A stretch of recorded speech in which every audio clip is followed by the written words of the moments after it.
Hi guys, hope you had a good holiday week. We're in the middle of week 2 for our class, and I wanted to just check in and talk a little bit about some of the theories that you've been reading about this week in the textbook.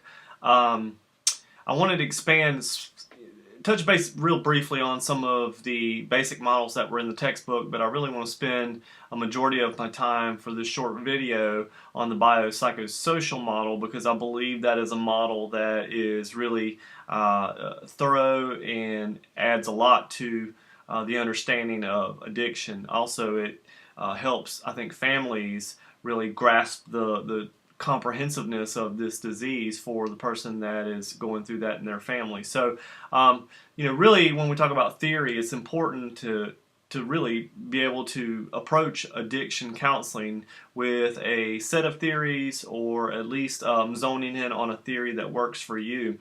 Theories and models help us organize our ideas and make sure that the conclusions that we're coming to have some sort of proper context. So theories and models allow us to put together strategies and treatment later on. It helps us understand a grouping of ideas.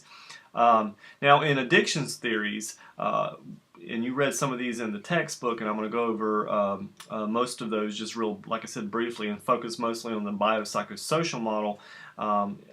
There's really some stages that we need to think about what those theories are really trying to accomplish. One of the things that we know is that with these theories is that they really give us 5 points, 5 things that it's trying to do around the concept of addiction. One is theory, and a theory and a model should really tell us how the addiction is initiated, what starts the use.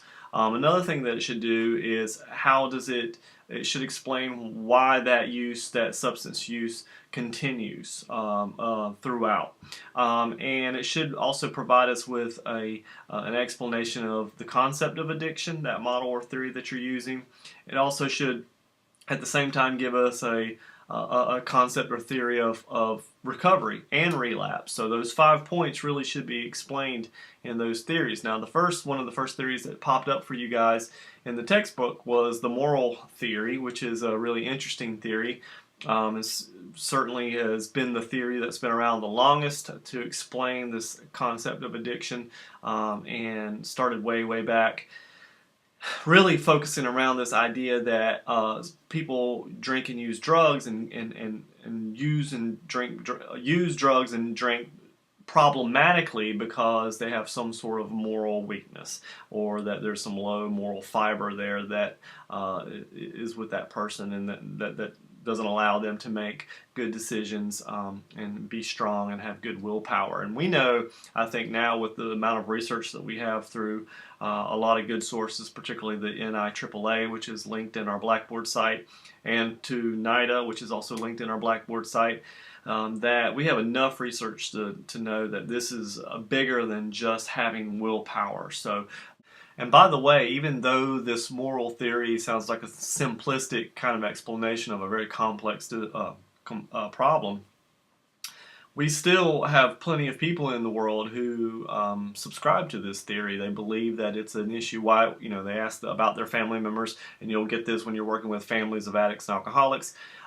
They'll say things like, why can't they just stop? Why don't they just stop? Why don't they just put it down? They're doing this, they're making this as a choice. And it really coming from a place of emotion and anger for the family. They, the person's use is really destroying the family, really causing a lot of problems, and of course it's normal for them to feel angry about that, and they just want the person to stop, and they think they could just put it down and walk away. But it's really much more complex than that. We certainly know that having looked at the disease theory, the disease model of addiction, really gives us a little bit better understanding of this concept of addiction, I think.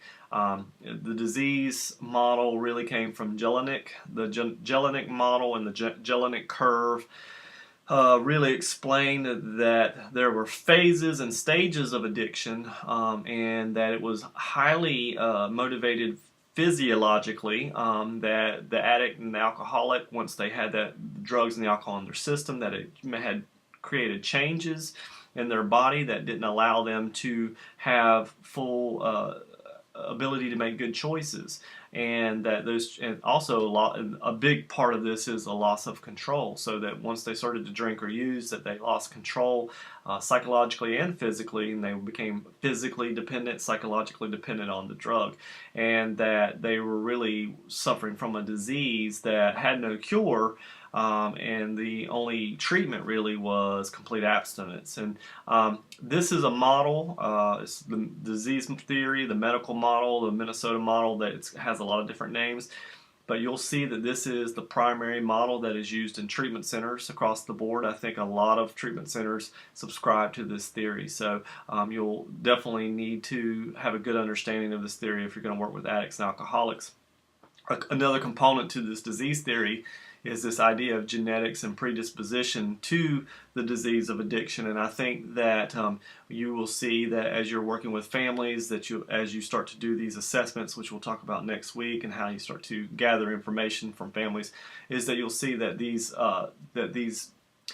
families that have addiction in it, it's a generational issue, so that you'll see that there's multiple people in the family that are suffering from addiction. So and so that kind of gives us some of this idea that there might be some genetic predisposition. Of course, we also have some really good research that shows that there's some genetic predisposition there to addiction, so that's something that we can subscribe to as well.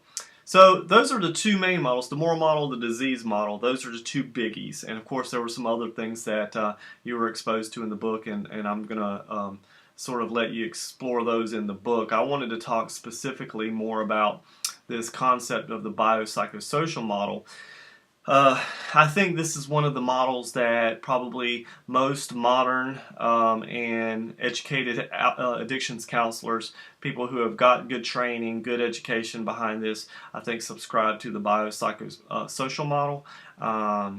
Mainly because it gives us a good comprehensive overview of what the disease of addiction is all about. One being, of course, that bio piece, which is its biological, just as we just described in the disease model, that there's a genetic component to it. Not only that, but there's also biological things that are going on in the brain that when someone's drinking or using, that changes the structure of the brain, so that it literally creates a different neuropathways in the brain. It creates chaos in the brain when people start to drink and use, and that there's some people in the world that are susceptible to this, and some people are not. So there's some people that can drink and use successfully, meaning that it doesn't cause them problems, and then there's some people in the world who just can't drink and use without it causing major problems in their life. And we think that that's because that they have differences in the brain, brain structures, neurochemical makeups, and things of that nature. So there's that biological piece. Another component to that biological piece is that we have this concept of withdrawal and tolerance. And these are really big biological things that are happening in the body. Tolerance meaning that someone has to drink or use more of the drug over a period of time to get that feeling that they want, because their body starts to adapt to the drug. And of course, withdrawal is a reaction to the drug or the alcohol leaving the body and making the person feel sick. And once they start to get into that cycle where if they don't have drugs and alcohol in their system, they start to feel sick or they feel bad, well, then the one thing that they know that will make them feel better is to use or drink, and so they get into that cycle of trying to just stave off withdrawal, and that can really be a vicious cycle. The other piece to that is the psycho piece, which is the psychological piece. This is really about the mind. This is really talking more about this concept that once you have that biological component, the changes in the brain are happening, then it's going to change the personality. It's going to change the way that the person thinks. It's going to change their cognitive processes. It's going to change their emotions. It's going to change their ability to control things and have impulse control. So that psychological piece is really influenced by the biological piece. So the bio comes first. The drugs and alcohol are introduced into the body, creates this chaos in the brain, and then that creates psychological changes. Of course, now once you have the psychological changes in place, where that you're literally creating a different person based on the drugs and alcohol. And if you've ever worked with addicts or alcoholics, or if you've had addicts and alcoholics in your family, you'll see that as the disease progresses, that's not the same person that you once knew. And so that's coming from that psychological component. It changes who they are, from a psychological, from a personality standpoint. Once those psychological changes kick in, of course there's going to be problems. There's going to be social, and that's where the social piece comes in, the biopsychosocial. The psychological issues create the social issues. Once that person is erratic, impulsive, having all these psychological changes, difficult emotionally to deal with, it's going to create problems in their relationships. So that could be with their jobs, their families, their marriages. Those types of things are going to really start to suffer. So it starts to create a major issue in that. Now, once you have those problems, work problems, family problems, relationship problems, what does it do? It increases the stress and the distress emotionally in that person, the psychological piece, and so they go back to use the drugs and the alcohol, the biological piece, to change literally their brain and the way that their brain is going to allow them to feel and react to those things. So it's so those things are very much connected. Again, it's a vicious cycle, and something that we really have to, when we're addressing this in treatment. And this is, by the way, a good model to share with families, because it helps them understand the comprehensiveness of everything, as I said, and it gets them away from that moral model that this is much more complex than just about having willpower. Then this can help us get the family on board with the treatment process. In that treatment process, which we'll focus more on next week, we really have to address the biological, the psychological, and the social components if we need to do a holistic approach to treatment. So that's just some quick overviews of the models. It's important that you grasp onto these models and figure out what's working for you, what makes sense for you. I hope that the biopsychosocial model makes sense to you, mainly because it makes sense to me and to a lot of people in the field. Think that this really does a good job of explaining addiction, but it will help you start to put together strategies and treatment processes down the line. So the other thing outside of this small mini lecture is just wanted to remind you about the support group papers. They're due Sunday at 11:59 p.m. I see some people are already turning those in. I'll get those graded probably within a week of Sunday. So what I'd like for you to do is really stay focused on the readings, make sure you're going through the modules, making sure that you are really participating in those discussion boards, and we'll continue to have this great dialogue that we're having. All right, thanks. Have a good week.